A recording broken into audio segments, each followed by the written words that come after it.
Presenting the classics of Sam P. Chaladurai. Sam P. Chaladurai அவர்களின் போதனை களஞ்சியத்திலிருந்து.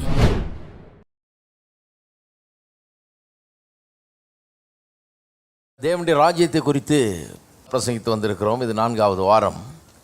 தேவனுடைய ராஜ்யம் வந்திருக்கிறதே என்பதை குறித்து தான் பிரசங்கம் பண்ணிக்கிட்டு இருக்கிறேன். வந்திருக்கிற ராஜ்யம் இன்றைக்கி எப்படி வேலை செஞ்சிட்டு இருக்குது? ராஜ்யத்தின் வசனத்தின் மூலமாக அது உள்ள வேலை செய்து கொண்டு இருக்கிறது. அப்போ ராஜ்யத்தின் ஆளுகை வசனத்தின் மூலமாக தான் நடக்குதுங்கிறத வேத வசனம் எவ்வளோ அருமையாக போதிக்கிறதை காமிக்கிறேன் உங்களுக்கு. லூக்கா 4ஆம் அதிகாரத்துக்கு திருப்போமால. லூக்கா 4ஆம் அதிகாரம் 16லேருந்து வாசிக்கிறேன். தாம் வளர்ந்த ஊராகிய நாசரேத்துக்கு அவர் வந்து தம்முடைய வழக்கத்தின்படியே ஓய்வு நாளில் ஜெபாலயத்தில் பிரவேசித்து வாசிக்க எழுந்து நின்றார். அப்பொழுது ஏசாயா தீர்க்கதரிசியின் புஸ்தகம் அவரிடத்தில் கொடுக்கப்பட்டது. அவர் புஸ்தகத்தை விரித்தபோது, கர்த்தருடைய ஆவியானவர் என்மேல் இருக்கிறார், தரித்திரருக்கு சுவிசேஷத்தை பிரசங்கிக்கும்படி என்னை அபிஷேகம் பண்ணினார். இருதயம் நறுங்குண்டவர்களை குணமாக்கும், சிறைப்பட்டவர்களுக்கு விடுதலையும், குருடருக்கு பார்வையும் பிரசித்தப்படுத்தவும், நொறுங்குண்டவர்களை விடுதலையாக்கும், கர்த்தருடைய அனுக்கிரக வருஷத்தை பிரசித்திப்படுத்தவும் என்னை அனுப்பினார் என்று எழுதியிருக்கிற இடத்தை அவர் கண்டு வாசித்து புஸ்தகத்தை சுருட்டி பணிவிடைக்காரரிடத்தில் கொடுத்து உட்கார்ந்தார். ஜெபாலயத்தில் உள்ள எல்லாருடைய கண்களும் அவர் மேல் நோக்கமாயிருந்தது. எதை வாசித்தார் அவர்? ஏசாயா தீர்க்கதரிசியில் வாசித்தார்னு சொல்லியிருக்குது. ஏசாயா தீர்க்கதரிசியின் புஸ்தகத்தில் எந்த பகுதியை வாசித்தார்? 61ஆம் அதிகாரம் 1-2 வசனங்களை வாசிக்கிறார். அந்த 61-1-2 வசனங்கள் எதை குறித்தது? யூபிலி வருஷத்தை குறித்தது. யூபிலி வருஷம்னா என்ன? 50 வருஷத்துக்கு ஒருக்க வந்தது. ஒவ்வொரு 50வது வருஷமும் யூபிலி வருஷம். அந்த வருஷத்தில் 2 காரியம். ஒன்று இழந்து போன சொத்து நிலம்லாம் திரும்ப பெற்றுக்கொள்ளலாம். கடன் வாங்கி கொடுக்க முடியாமல் போய் அதை அவன் எடுத்துக்கிறான் இல்லையா? கடன் கொடுத்தவன் அவன் 50 வருஷத்துக்கு மேலே எடுத்துக்கொள்ள முடியாது. கடன் கொடுக்கும்போது அதை கணக்கு போட்டு தான் கொடுப்பான் அவன். அந்த 50ஆம் வருஷம் வர்றதுக்கு இன்னும் 20 வருஷம் தான் இருக்குதுன்னா அப்போ 20 அறுவடையை அவன் அனுபவிக்கலாம்னு அர்த்தம். அதுக்கேற்ற மாதிரி தான் கடன் தருவான் அவன். ஏன்னா 50வது வருஷம் சட்டப்படி திருப்பி கொடுத்தே ஆகணும். இந்த மாதிரி சட்டம் ஏதாவது வந்தால் நல்லாயிருக்கும். யாருமே வீடு வாசலே இழக்க முடியாது. 50ஆம் வருஷம் ரிட்டர்ன் பண்ணிடணும். அதே மாதிரி சிலர் கடனை திருப்பி செலுத்த முடியாமல் அடிமைகளாக போயிடுவாங்க. அந்த அடிமைகளாக போனவங்க கூட எவ்வளோ தான் அடிமையாக போய் எவ்வளோ கேவலப்பட்டு வேலை செஞ்சாலும் 50ஆம் வருஷம் வீட்டுக்கு வந்துடலாம், திருப்பி ஃப்ரீடம் வந்துடும் திருப்பி. அப்போ தனிப்பட்ட சுதந்திரம், சொத்து ரெண்டும் திரும்ப தரப்படுகிறது 50ஆம் வருஷத்தில். அதை மேசியா வரும்போது, தேவனுடைய ராஜ்யம் வரும்போது எப்படி காரியங்கள்லாம் நடைபெறும்ன்றதுக்கு ஒரு முன்னோடியாக அந்த வசனங்கள் இருந்தது, அந்த காரியம் இருந்தது. அது சொல்கிறதுக்காக தான் சொன்னார். அதை இயேசு வாஸ்து புஸ்தகத்தை சுருட்டினா, இப்போ நம்ம பைபிள் இப்படி இருக்குது, அது வேறு மாதிரி இருந்தது, தோல் சுருள் இல்லையா? அது சுருட்டி கொடுத்துட்டு உட்கார்ந்துருந்தாருன்னா பரவாயில்ல, உட்கார்ந்த பிறகு சொன்னதில் தான் பிரச்சனை. 21ஆம் வசனம் என்ன சொல்கிறாரு? அப்பொழுது அவர் அவர்களோட பேச தொடங்கி வாசித்தார், சுருட்டினார், கொடுத்தாரு, உட்கார்ந்தார். இந்த ரபிகள்லாம் உட்காந்துட்டு தான் போதிப்பாங்களாம் பாருங்கள். உட்கார்றாருன்னா முடிச்சிட்டார் பிரசங்கம்னு அர்த்தம் இல்லை, அப்போ தான் ஆரம்பிக்க போகிறாருன்னு அர்த்தம். உட்காந்து போதிக்க தொடங்கி அவர் சொல்கிறாரு, அப்பொழுது அவர் அவரோட பேச தொடங்கி, உங்கள் காதுகள் கேட்க இந்த வேத வாக்கியம் இன்றைய தினம் நிறைவேறிற்று என்றார். இதுதான் பிரச்சனை ஆயிடுச்சு. ஏற்கனவே அவங்க எதிர்பார்த்துட்டு இருக்காங்க தேவனுடைய ராஜ்யம் வரும், அந்த ராஜ்யம் வரும்போது இப்படியெல்லாம் நடக்கும், குருடர் பார்வையடைவாங்க, செவிடர் கேட்பாங்க, சப்பானி நடப்பாங்க, இந்த அற்புதங்கள்லாம் நடக்கும், அது நடக்கும், இது நடக்கும், எல்லாம் தெரியும் அவங்களுக்கு. எல்லாம் எழுதியிருக்குது ஏற்கனவே, ஏசாயால தான் எழுதியிருக்க. அவங்க எதிர்பார்த்துட்டு இருக்காங்க ஒரு பெரிய மேசியா வருவார்னு எதிர்பார்த்துட்டு இருக்காங்க. இவர் அந்த ஊரில் வளர்ந்தவர், அந்த ஊருக்காரரு, அந்த தச்சனுடைய மகன் எல்லாரும் நினச்சிட்டு இருக்கிறாங்க. அவர் என்ன பண்ணுறாரு? வசந்த வாசியான வாசிச்சுட்டு இதில் ஒரு சின்ன பிரசங்கம் வேறு பண்ணுறாரு. இவர் என்ன சொல்கிறார்? இந்த வேத வாக்கியம் இன்றைய தினம் உங்கள் காதுகள் கேட்க நிறைவேறிற்றுன்றாரு. இன்னைக்கு டேட் படி நிறைவேறிச்சுன்றாரு. அப்படின்னா என்ன அர்த்தம்? மேசியா நான் தான், வர வேண்டியவர் நான் தான், தேவனுடைய ராஜ்யம் வர வேண்டியது வந்துருச்சு அப்படிங்கிறார். அதனால தான் ரொம்ப அப்செட் ஆகி கடைசியில் அதே அதிகாரத்தை கொஞ்ச நேரம் வாசித்துட்டு வந்தீங்கன்னா, அவங்க ஊரில் தான் முதல்ல கொலை அட்டம் நடந்தது. சொந்த ஊரில் தான் கொண்டு போய் மலை உச்சியிலேருந்து கீழே தள்ளி விட்டுடலான்னு பார்த்தாங்க. இவர் எஸ்கேப் ஆகி வர வேண்டியதாக போச்சு. சொந்த ஊர்லேயே அவ்வளோ பெரிய பிரச்சனையாகிடுச்சு. ஏன்னா எல்லாருக்கும் ஒரு கோபம். ஏன்னா இந்த ஆள் இங்கே இருந்த ஆள், இங்கே வளர்ந்த ஆள், நம்ம கண்ணு பார்த்து வளர்ந்த ஆள், இவங்க பிரதர் சிஸ்டர்லாம் நம்மளுக்கு தெரியும் எல்லாருக்கும். இப்போ இந்த ஆள் என்ன சொல்கிறாரு? இவர் தான் மேசியான்றாரு, இவர் தான் வர வேண்டியரா, இவர் தான் ஆள போகிறாராம், இவர் தான் ஆள வந்தவரான், என்ன கதையாக இருக்குது இது அப்படின்னு சொல்லி அவங்க கோவப்பட்டதில் அவங்க பக்கம் கொஞ்சம் நியாயம் இருக்குது. ஏன்னா அவங்களுக்கு விளங்கலை தேவனுடைய ராஜ்யம்னா அவங்க என்னமோ நினச்சிட்டு இருக்காங்க. இது இப்படி வரும்னு அவங்க எதிர்பார்க்கல. இவருடைய வடிவில் வரும்னு எதிர்பார்க்கல, இந்த விதமாக வரும்னு எதிர்பார்க்கல. ஆனால் அவர் வாஸ்த வசனம் கொஞ்சம் கவனிக்கணும். அந்த வாஸ்த வசனங்களில் தேவனுடைய வார்த்தை பிரசங்கம் பண்ணப்படுகிறதுக்கு கொடுக்கப்பட்டிருக்கிற முக்கிய இடம், முக்கியத்துவம், அதை கவனிக்கணும். என்ன மாதிரி முக்கியத்துவம் கொடுக்கப்படுகிறது? 5 காரியங்களை சொல்கிறாரு. தரித்திரருக்கு சுவிசேஷத்தை பிரசங்கிக்கணும், இருதய நறுங்குண்டவர்களை குணமாக்கணும், கட்டுண்டவர்களுக்கு விடுதலை, பார்வையற்றவர்களுக்கு பார்வை, கடைசியில் நொறுங்குண்டவர்களை விடுதலை. 5 காரியம். இந்த 5 காரியத்தில் ஃபஸ்ட்டு எதை போடுறாரு பாருங்க. ஃபஸ்ட்டு எதை போடுறாரு கவனிங்க. நம்மளாக இருந்தால் அதை போட்டிருக்க மாட்டோம், ஆனால் இங்கே தான் இதே இருக்குது. ஃபஸ்ட்டு என்னத்தை போடுறாரு? தரித்திரருக்கு சுவிசேஷத்தை பிரசங்கிக்கிறது. தரித்திரருக்கு சுவிசேஷத்தை பிரசங்கம் பண்ணும்படின்னு சொல்லிட்டு இந்த பிரசங்கத்தை, சுவிசேஷ பிரசங்கத்தை முதல்ல வைக்கிறார். ஃபஸ்ட் அதுதான் அது பிரைமசின்ற, அதுக்கு ரொம்ப முக்கியத்துவத்தை தர்றாரு. ஏன் சுவிசேஷ பிரசங்கத்துக்கு முக்கியத்துவம், ஏன் அவ்வளவு தூக்கி வச்சுருக்காரு?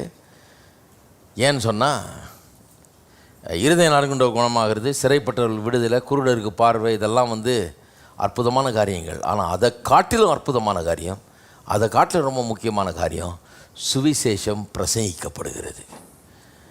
ஏன்னா தேவனுடைய ராஜ்யம் இப்படி தான் வேலை செய்யுது. தேவனுடைய ராஜ்யத்தில் ஆமாம், குருடர் பார்வையடைகிறாங்க, சப்பானிகள் நடக்கிறார்கள், செவிடர் கேட்கிறார்கள், மரித்தோர் கூட எழுந்திருக்கிறாங்க, அப்படிலாம் நடக்குது. உண்மைதான், அற்புதங்கள்லாம் நடக்குது. ஆனால் தேவனுடைய ராஜ்யத்தை குறித்த முக்கியமான காரியம் என்னென்னா, சுவிசேஷம் பிரசங்கிக்கப்படுகிறது. இது ஏன் எல்லாத்தை காட்டிலும் ரொம்ப முக்கியம்னா, இந்த சுவிசேஷ பிரசங்கத்தினால தான் எல்லாம் நடக்குது. இந்த சுவிசேஷ பிரசங்கத்தின் மூலமாக தான் தேவனுடைய ராஜ்யமே வல்லமையாய் பிரவேசிக்கிறது. அதைத்தான் லூக்கா 16 சொல்லப்பட்டிருக்கிறது. மத்தேயு 11 பரலோக ராஜ்யம் பலவந்தம் பண்ணப்படுகிறதுன்னு சொல்லிட்டாங்க. லூக்கா 16 என்ன சொல்லியிருக்கிறது? தேவனுடைய ராஜ்யம் சுவிசேஷமாய் அறிவிக்கப்படுகிறது, யாவரும் பலவந்தமாய் அதில் பிரவேசிக்கிறார்கள். அப்போ தேவனுடைய ராஜ்யம் சுவிசேஷமாக அறிவிக்கப்படுறதுன்றத இப்படி சொல்லலாம். தேவனுடைய ராஜ்யம் சுவிசேஷமாய் அறிவிக்கப்பட்டு அதன் மூலமாய் பலவந்தமாய் ஜனங்களுடைய வாழ்க்கையில் நுழைகிறது, பலத்தோடு நுழைகிறது, வல்லமையாய் நுழைகிறது, ஜனங்களுடைய வாழ்க்கையில் பிரவேசிக்கிறதுன்னு சொல்லலாம். அப்போ எதுக்கு தேவனுடைய வார்த்தையில் பிரசங்கம் பண்ணுறதுக்கு ரொம்ப முக்கியத்துவம்னா, தேவனுடைய ராஜ்யம் பிரவேசிக்கிறதே தேவனுடைய வார்த்தையின் மூலமாக தான் பிரவேசிக்குது. ஹலோ, அப்படி பிரவேசிக்கிறதுனால தான் அற்புதம் நடக்குது. பிரவேசிக்கிறதுனால தான் இப்போ குருடர் பார்வையடைகிறாங்க, சப்பானிகள் நடக்கிறார்கள், செவிடர் கேட்கிறார்கள், மரித்தோர் கூட எழுந்திருக்கிறாங்க, இதெல்லாம் நடக்குது. ஆனால் முக்கியத்துவத்தை அதில் போட்டக்கூடாது. நம்மளாக இருந்தால் என்ன பண்ணியிருப்போம்? அதெல்லாம் தூக்கி மேலே போட்டு பிரசங்கம் கடைசியில் போட்டிருப்போம். இந்த பிரசங்கத்தின் மூலமாக தான் தேவன் கிரியை செய்கிறாரு, பரலோக ராஜ்யம் பிரவேசிக்குது. புதிய ஏற்பாட்டில் வாசிக்கிற நம்ம இதன் மூலமாக தான் ரட்சிக்கிறது தேவனுடைய சித்தமாக இருக்கிறது. பிரசங்கம் பைத்தியமாய் தோன்றுகிற பிரசங்கம், இது மூலமாக யாராவது ரட்சிக்கப்படுவாங்களா? இது மூலமாக சுகமாகுமா? இது மூலமாக விடுதலை ஆகுமா? இது பண்ணால் போதுமா ஆள் தெரிஞ்சிருவானா? இது பண்ணால் குடும்பங்கள் நல்லா ஆயிடுமா? இது பண்ணால் வாழ் வந்துருமான்னாங்க. நான் சொல்கிறேன், வந்திருக்குது. ஆயிரக்கணக்கான பேருக்கு வந்திருக்கிறது, ஆயிரக்கணக்கான பேருக்கு. பிரசங்கத்துக்கு மேலே நீங்கள் நம்பிக்கை இல்லை பாருங்கள். 4வது நூற்றாண்டில் ஒரு ஆள் இருந்தார், ஜான் கிறிஸ்டாஸ்டம்னு ஒரு ஆள். அவர் பிரசங்கம் பண்ணால் ஆயிரக்கணக்கான பேர் விடுவாங்களாம். 2 மணி நேரம் பிரசங்கம் பண்ணால் இன்னும் கொஞ்சம் பிரசங்கம் பண்ணுன்றாங்களாம், 10 அந்த ஊரில் இருந்த ராஜாவுக்கு இந்த ஆளை பிடிக்காம, இந்த பிரசங்கரை பிடிக்காம இவரை தூக்கி டிரான்ஸ்ஃபர் பண்ணுன்னு சொல்லி வண்டியெல்லாம் அரேஞ்ச் பண்ணி இவரை தூக்கிட்டு போகிறதுக்கு வந்தாங்களாம் பாருங்கள். ஊரே திரண்டுச்சான். திறந்து பெரிய கலவரமே நடந்துதான். இவரை எப்படி டிரான்ஸ்ஃபர் பண்ணுவேன் நீ, எங்களுக்கு வேணும் இவர் எப்படின்னு உடம்பாட்டுட்டாங்களாம் ஜனங்க. கடைசியில் ராஜா ஜனங்களுக்கு கட்டுப்பட்டு பேசாமல் இருக்கட்டும் இங்கேன்ட்டாரான். அப்புறம் அவர் மகன் ஆட்சிக்கு வந்த பிறகு ராவோட ராவை தூக்கினாராம் அவர், ஆள் இல்லாத நேரமாக பார்த்து. பிரசங்கத்தினுடைய வல்லமை உங்களுக்கு புரியாது. பிரசங்கம் பலவந்தம் பண்ணுகிறது. பலவந்தம் பண்ணுறது நீங்கள் நினைக்கிற மாதிரி இல்லை, கட்டாயப்படுத்தி யாரையும் இது பண்ணுறது அந்த மாதிரி கிடையாது. நாங்கள் யாரையும் கட்டாயப்படுத்துறது கிடையாது. பிரசங்கம் பண்ணும்போது தேவனுடைய வல்லமை அந்த பிரசங்கத்தின் மூலமாக வேலை செய்து மனுஷனுடைய மாறாத கல்லான இருதயத்தை கூட மாற்றக்கூடியதாக இருக்கிறது. அதைத்தான் அப்படி சொல்லியிருக்குது பலவந்தம்னு. கிறிஸ்டியானிட்டியில் ஃபோர்ஸே கிடையாது பாருங்கள், கட்டாயப்படுத்துறதுன்ற வேலையே கிடையாது, பண்ணவும் கூடாது, அது தவறு. ஆனால் பிரசங்கிக்கும் போது உள்ளத்தில் ஒரு மாற்றம் ஏற்படுகிறது, கல்லான இருதயம் கூட மாறுகிறது, ஜனங்கள் தேவனிடத்தில் திரும்புகிறார்கள், பொல்லாதவர்கள் கூட நல்லவர்களாக மாறக்கூடிய ஒரு வாய்ப்பு அங்கே உண்டாகிறது. சரி, அப்போ அதுக்கு தான் இதை முதல்ல போடுறாரு. 5 ஐட்டமில் எது முதல்ல? தரித்திரருக்கு சுவிசேஷம் பிரசங்கம் பண்ணப்படுகிறது. அப்படின்னா என்ன அர்த்தம்? தேவனுடைய ராஜ்யம் இந்த பிரசங்கத்தின் மூலமாக தான் நுழையுதுன்னு அர்த்தம். சரி, இன்னொரு வசனத்துக்கு திருப்போம். இதை இன்னொரு இடத்துல கோட் பண்ணுறாரு பாருங்க, அப்சைட் டவுனாக கோட் பண்ணுறாரு. கவனிங்க, லூக்கா 4 இருந்தோம் இல்லையா? அங்கே தான் தரித்திரருக்கு சுவிசேஷம் பிரசங்கம் பண்ணப்படுறது ரொம்ப இம்பார்ட்டன்ஸ் கொடுக்கப்பட்டு முதலாவது ஐட்டமாக சொல்லப்பட்டிருக்கிறது இல்லையா? இப்போ 11ஆம் அதிகாரம் மத்தேயு யோவான் ஸ்நானகன் 4 அனுப்புகிறான் இயேசுகிட்ட. 2 பேர் அனுப்பிச்சு என்னென்னு கேட்டு வாப்பா, இவர் தான் வர வேண்டியவரா இல்லை வேறு யாருக்காவது நம்ம காத்திருக்கணுமா விசாரிச்சுட்டு வான்னு அனுப்புகிறான் இல்லையா? நடக்கிறத பாருங்கள். அவங்க வந்து கேட்குறாங்க, வருகிறவர் நீர் தானா அல்லது வேறொருவர் வர காத்திருக்க வேண்டுமா என்று அவரிடத்தில் கேட்கும்படி அனுப்பினான். 4, இயேசு அவளுக்கு பிரதியுத்தரமாக, நீங்கள் கேட்கிறதையும் காண்கிறதையும் யோவானிடத்தில் போய் அறிவியுங்கள். 5, குருடர் பார்வையடைகிறார்கள், சப்பானிகள் நடக்கிறார்கள், குஷ்டரோகிகள் சுத்தமாகிறார்கள், செவிடர் கேட்கிறார்கள், மரித்தோர் எழுந்திருக்கிறார்கள், தரித்திரருக்கு சுவிசேஷம். இங்கே பாருங்க, அப்சைட் டவுனாக வருது, கடைசியில் வருது தரித்திரருக்கு சுவிசேஷம். இங்கே கடைசியில் போட்டதுக்கும் அதே தான் காரணம், இதனுடைய முக்கியத்துவத்தை காண்பிக்கிறதுக்கு தான். இங்கே வந்து அசெண்டிங் ஆர்டரில் கொடுக்குறாரு.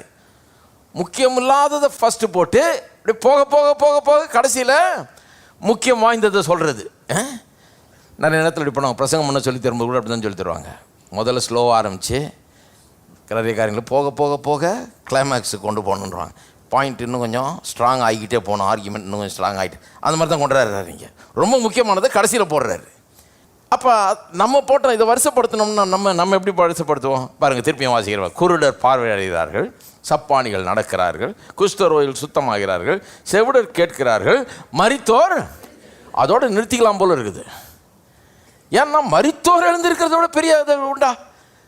அதுதானே ரொம்ப கிளைமேக்டிக்காக தெரியுது, அதுதானே பெருசாக தெரியுது. ஆமாம், குருடர் பார்வையடைகிறாங்க, செவிடர் கேட்கிறாங்க, சப்பானிகள் நடக்கிறாங்க, குஷ்டரோகிகள் சுத்தமாகறாங்க, அதெல்லாம் ஓகே. ஆனால் அது எல்லாத்தையும் காட்டிலும் எது பெருசு?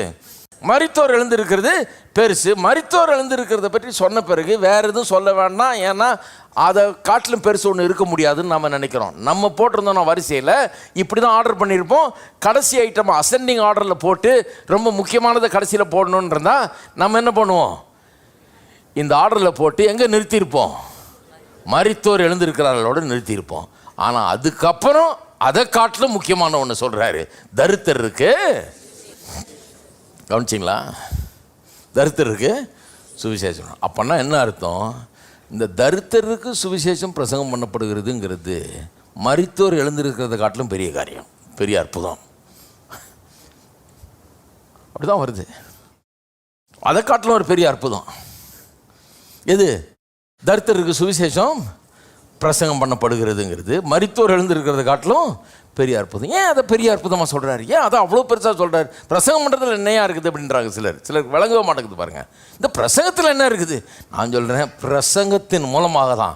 இது ராஜ்யத்தின் வசனமாக இருக்கிறதுனால, இது ராஜாவின் கட்டளையாக இருக்கிறதுனால, இது ராஜாவின் வார்த்தை எங்கேயோ அங்கே அதிகாரம் இருக்குதுன்னு சொல்லி இருக்கிறதுனால, இந்த வார்த்தை பேசும்போது, இந்த வார்த்தையை சொல்லும்போது ஒரு ராஜா கட்டளையிட்டு முத்திரை போட்டு சீல் வச்சு ஆர்டர் அனுப்பிச்சா எப்படி ஃபாலோ பண்ணுவாங்க, அந்த மாதிரி ஜனங்க ஃபாலோ பண்ண ஆரம்பிக்கிறாங்க.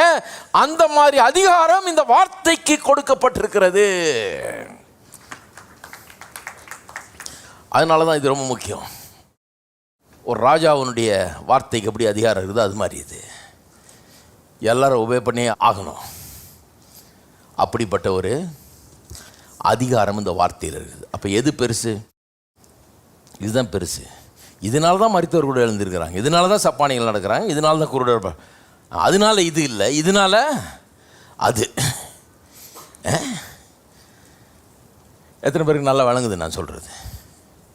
இங்கே வர்றவங்களுக்கு கண்டிப்பாக தெரிஞ்சுக்கணும் சுவிசேஷ பிரசங்கம்னா என்னன்றது. சிலர் சொல்கிறாங்க, என்னையா அற்புதமாக நடக்குதுங்க, ஏதாவது அற்புதம் நடக்குதா? அதை காட்டிலும் பெருசு நடக்குது.